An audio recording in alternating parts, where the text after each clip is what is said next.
welcome back to Lit Revision. The AQA syllabus expects you to compare poetry with a prose text, so in this video we're going to compare poetry from the Pre-1900 Anthology with The Great Gatsby. We'll go through an essay plan where we will explore love as futile in Attributions by Thomas Hardy and compare it to The Great Gatsby by F. Scott Fitzgerald. As with previous videos, I will share some critics that you could use in your exam to hit that AO5 that is required. Initially, both writers portray love as futile by depicting an unrequited love. In Hardy's poem, his speaker recognizes their relationship as strangers that are thought to be more than friends.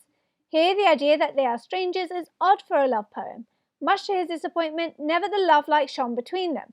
Hardy's use of the image of love as a light suggests that the love his speaker wishes for is merely hopeful.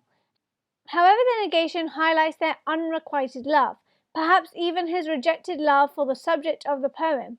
Indeed, this poem is inspired by Hardy's own relationship with the aristocratic and literary Florence Henniker.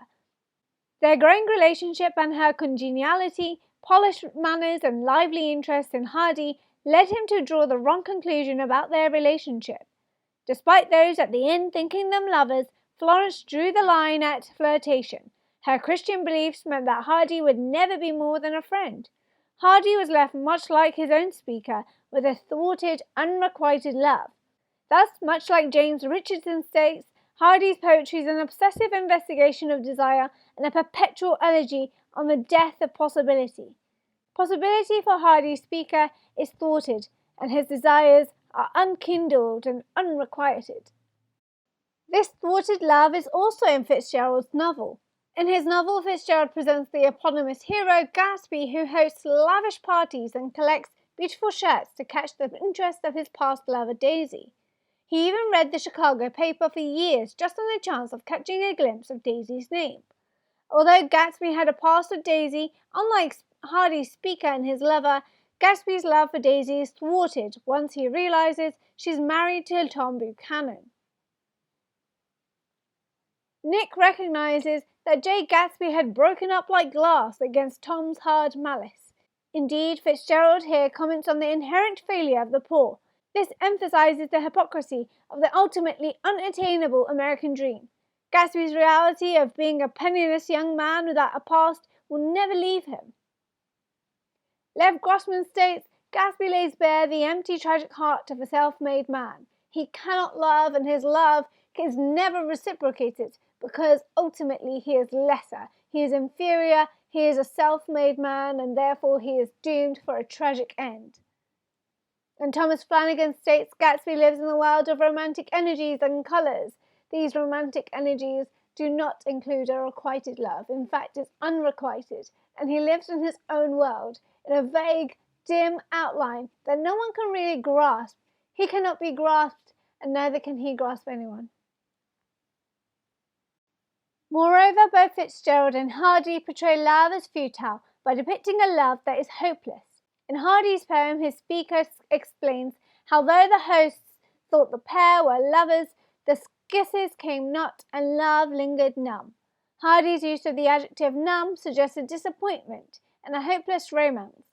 A further ironic and tragic dimension is suggested at the closing of the poem. He calls out against the sea and land and the laws of men which divide the lovers. The exclamatory apostrophes highlight the pain of love. The exclamatory apostrophes highlight the pain of love. This hopelessness is prominent as it suggests the possibility of the lovers being together despite his rejection. Philip Larkin writes, Hardy's subjects are men, the life of men, time, the passing of time, love, and the fading of love. The poem represents how life is a play of love and men's desires. The ordinary man does not strike lucky with love.